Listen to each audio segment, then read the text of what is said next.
This episode is brought to you by Voco Hotels by IHG, where you should prepare to be charmed. From Chicago to Myrtle Beach to Saranac Lake, each Voco in the U.S. has its own local flavor and unique detail. Our hosts welcome you with little extras, and you'll find rooms for catching up on me time and full-service bars and restaurants that are perfect for us time. Come on in and live the Voco life and book your next stay at vocohotels.com. VOCO hotels.com.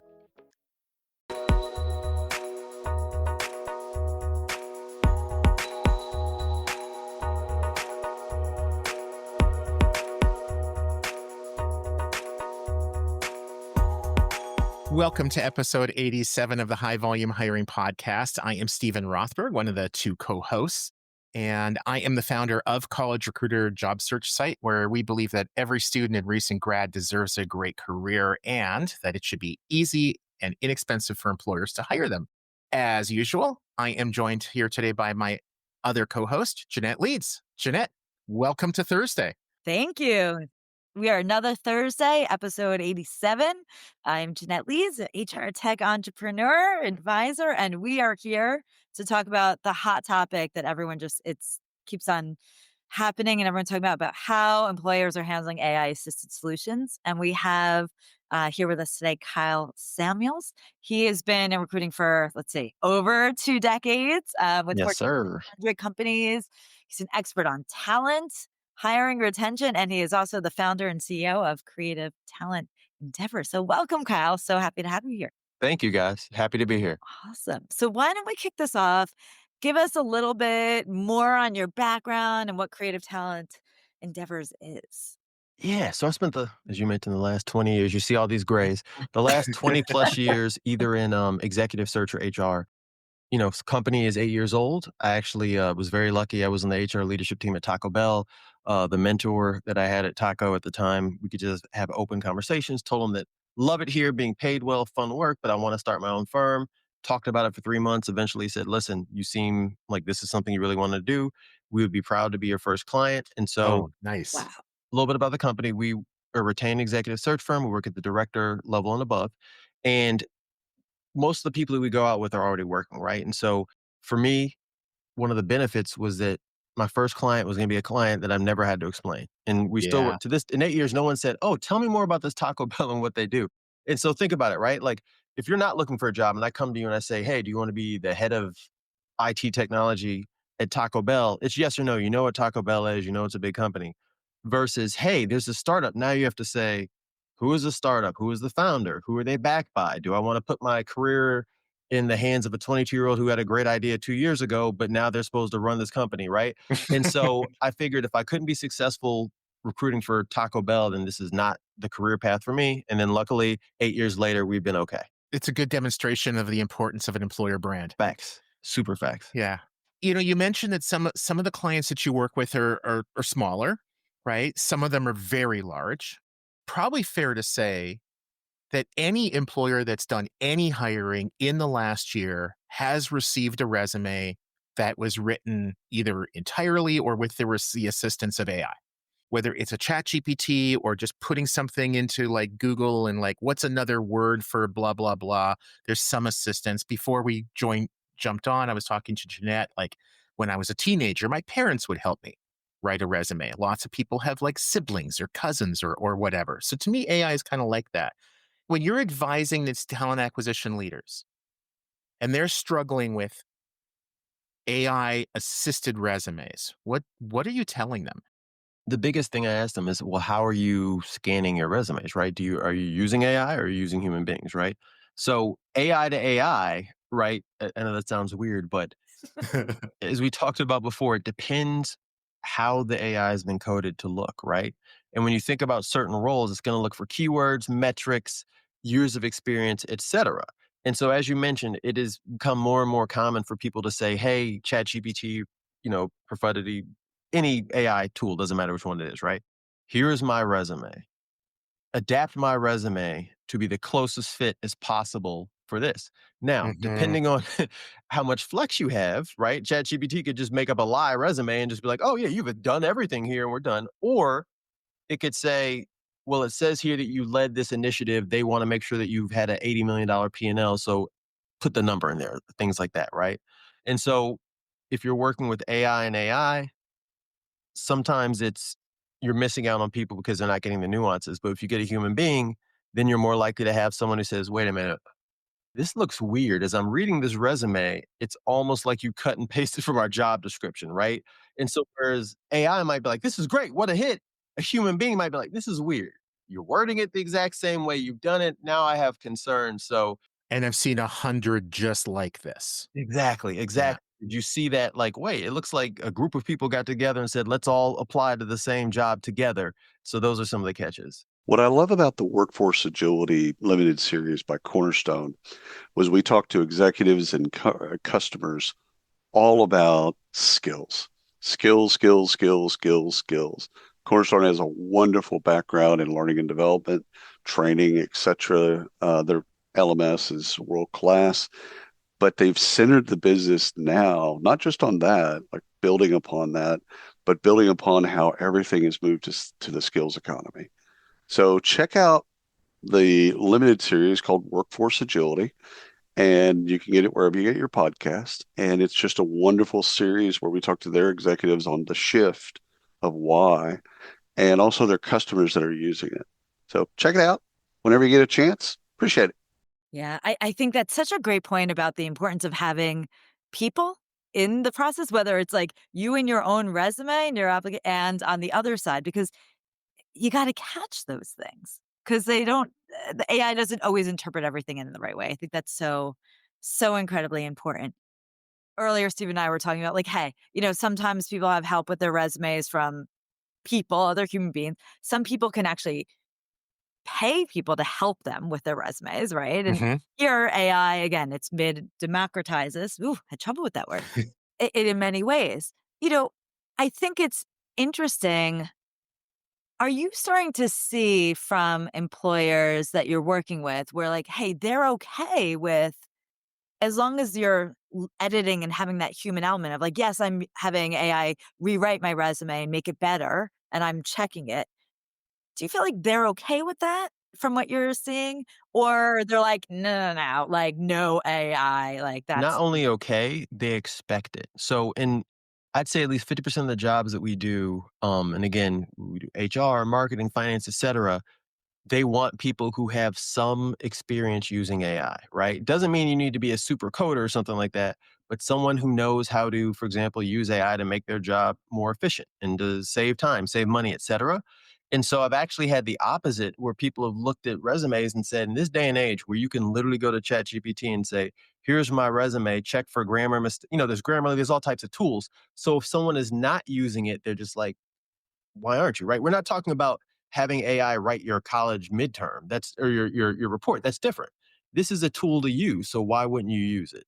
You know what I mean? It would be like someone still faxing and not using email. It's discordant and seems weird. Wait, I'm not supposed to be faxing?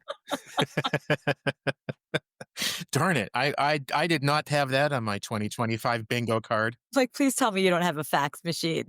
Not anymore, but boy, was I excited when I got my first one. Yeah, man. I would love, one of the reasons I was excited to talk with you is because I think you've got some real insight into how a lot of different TA leaders are thinking in a lot of different organizations. One of the things that occurred to me, and I could be totally wrong, and if I am, tell me this. 2 years ago, if you advertised a job and you got 100 applications, and today you get 150, a lot of employers are complaining about AI generated applications. These aren't real people. We're getting bombarded by AI, blah, blah, blah, blah. I'm thinking, yeah, there's a little bit of that. But I also am thinking what's actually happening is that the AI is helping candidates accurately and in a compelling manner bring the skills that they have to the fore, like so that the employer can see that this person actually is qualified. Where 2 years ago, the resume would have been written so poorly that the employers couldn't see that. Am I off base? Is this actually, I think Jeanette used the word democratizing. Yeah. Is that a big part of what's happening? I think that's a super big part of it for sure. And I think that some of the reason people is like, oh my gosh, like if it's fake people or fake candidates or bots is because on so many sites, it's easy, one click apply, right? So you can go and do it. And so lots of times, I feel like it's always Business Insider, but you see someone like, this is a picture and it's like, I applied to 1,000 jobs and I haven't heard from anyone. Well, it's like, first off, were you really a fit for 1,000 jobs? Let's be realistic. Unless you're like a CSR or like you applied to every one of those, like you're applying from everything from the VP of finance to the social media intern.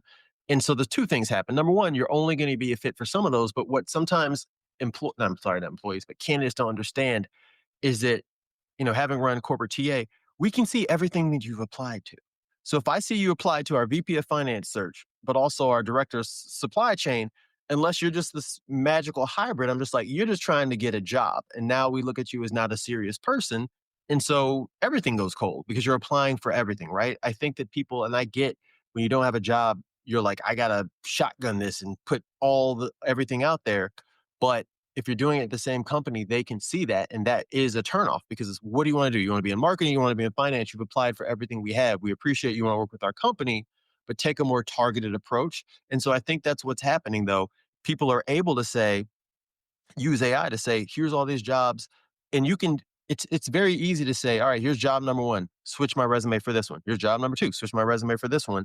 And then it's just like, it gets confusing, but it makes it easier for people to apply for more jobs. And at least on the cover, have them be like, oh, wow, this person could be a fit as you start to read down the resume. Really, it's interesting.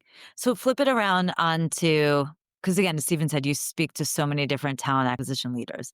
Like, what advice do you wish you could give to all of them? In that around this high volume and has how to handle, the influx of the AI age.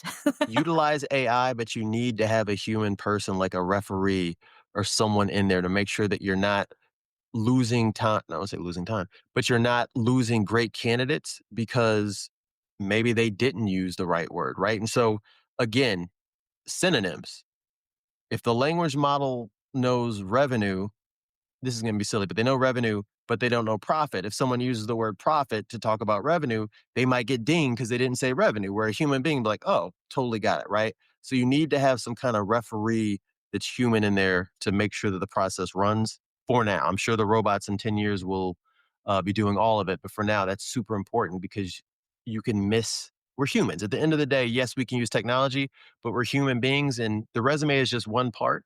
How that person shows up in person, because there will be in-person interviews, that means everything. And so trying to figure out how do we best maximize our results so that this person that on paper looks great, we feel could also be a part of the company moving forward in person. So that goes to the cultural part, right? How do you look at a resume and find out things that could be cultural norms? So for example, if you're a manufacturing company and you're coming from a manufacturing company and this is a retail company, there are things that could be missed, even though that person, let's say they're an accountant.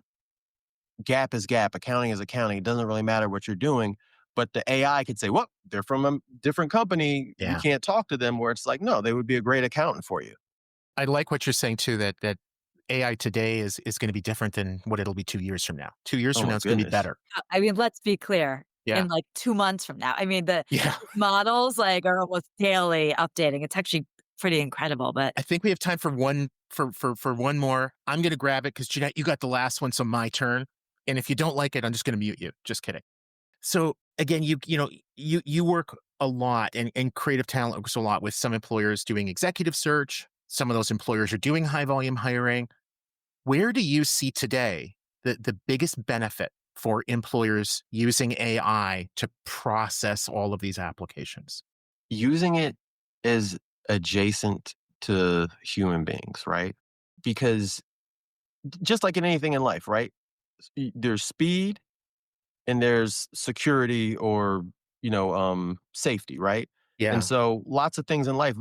We sign up for an app, we don't read the T's and the sure, I just want to get into it, right? And we're giving all our information away so that things can be easier, right? And so with AI, yes, it's speed, you can go through 5,000 applicants in minutes, but have you lost that person who could have been that rock star that helped change your company because you haven't had a human being, right? Because you only have it keyed to go to certain schools or certain companies, et cetera.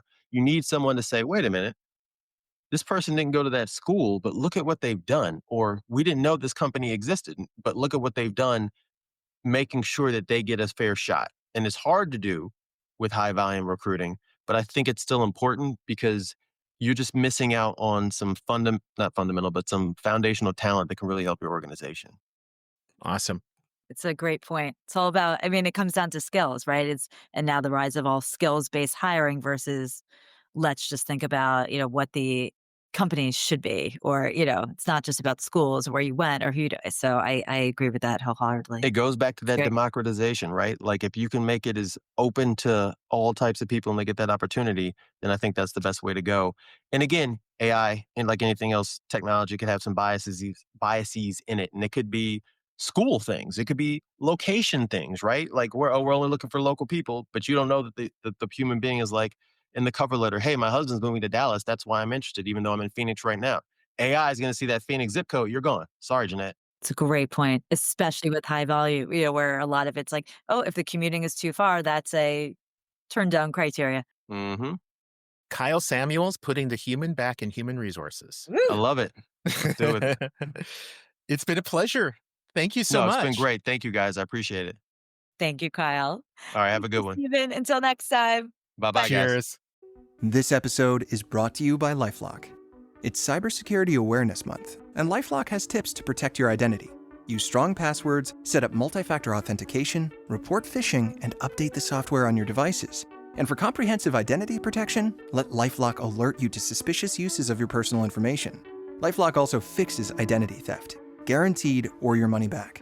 Stay smart, safe, and protected with a 30-day free trial at LifeLock.com/podcast. Terms apply.